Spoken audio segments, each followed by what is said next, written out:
How's it going, guys? It's Josh here. Welcome back to the channel. Hope you're all having a fantastic week. So today we're going to be checking out the Nanoleaf Aurora light panels. Now, I've wanted some of these for absolutely ages, and the reason why I've waited is because they're just so expensive. But at the end of last year on Amazon they actually had a sale, so I managed to pick some up. And today I'm going to give you my thoughts and opinions on them. Let's check them out. So, in the box you'll get 9 of these triangular LED panels, and they're actually a lot bigger than I expected, which means they cover more space on your wall, which actually equals better value in my opinion. You also get this module. This carries the main power and is essentially the controller module of your panels. You get a bunch of these SIM card looking things. They're actually solid connectors which you plug into each panel to connect it to the next, so that's pretty straightforward. You also get not 1 but 2 power adapters to plug into the main power brick depending on where you live, so that's pretty good. Also in the box is a bunch of these little command strips. It's essentially double-sided sticky tape, guys, but it's branded and I have used them before and they actually work really well. Plus these panels are super light, so yeah, I don't think you should have any problems here. And finally in the box we have the rhythm module. Now this doesn't come with all the kits, guys. You can actually purchase it separately, but this one is the rhythm edition kit, so it came with it. I'm going to speak a little bit more about the rhythm module later, so stay tuned.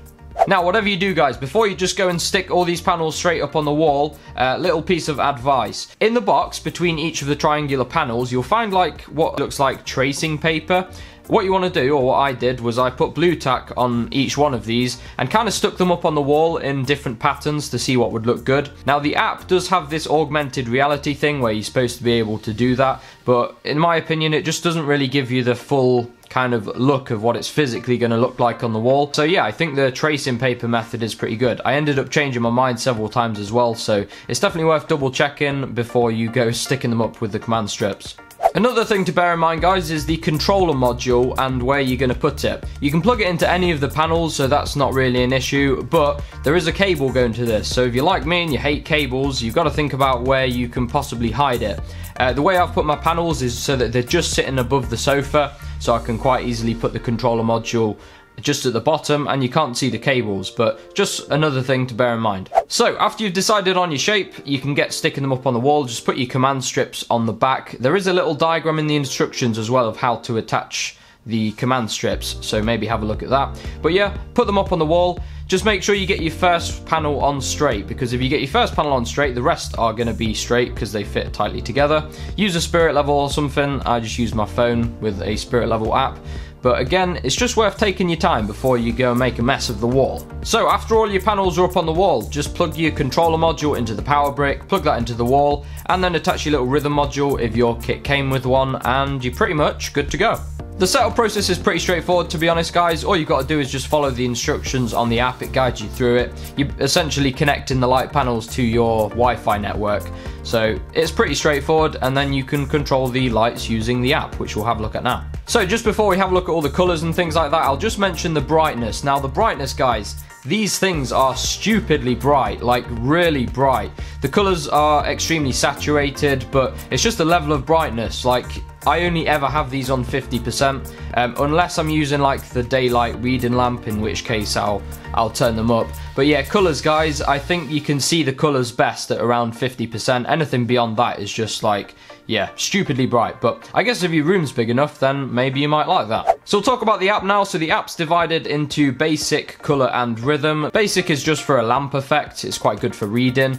Colour contains all of your different effects. If you go onto the Discover tab, you can try out other people's creations, and then when you save them, they'll appear here. And then we have the rhythm section, effects that require the rhythm module. So if you've got that, get it plugged in and then you can make them react to music.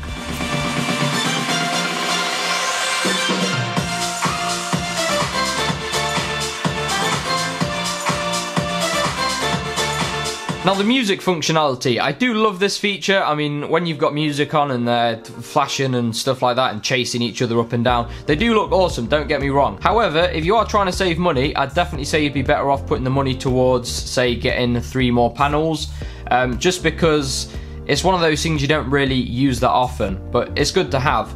This just happened to be on offer, like the rhythm kit comes with the rhythm module, so if you can get it on at a good price, then yeah, definitely go for it, but don't rush out to go and buy it, is what I'm saying. Talking more about the app then, you can actually start from scratch and create your own scene as well, and actually paint each panel in real time, which is pretty cool. It lets you apply motions to them as well to get the whole thing animated. And as well, you can set up schedules to turn the panels on and off at certain times. In terms of lighting effects and colours, there's honestly too much to showcase here, guys. I mean, the possibilities are limitless. Pretty much, if you can imagine it, you can do it in the app. If any of you want like a separate video of me just demoing the effects, then I can probably do that for you, so just drop me a comment if you would like me to do that. Is there anything that I don't like? Yeah, there is actually. There's two things. The first is that you have to be on the same network to actually control the panels. So in other words, if you walk outside of your house and disconnect from your Wi-Fi, you can't control them anymore, which I think is a bit silly considering that my Philips Hue and my LifeX bulbs, I can control them away from home, so kind of just seems like a missing feature. Now the second thing is obviously the price. Now the price of these guys, yes, it is ridiculous. I mean, you're paying nearly £200 for what are essentially some LED panels.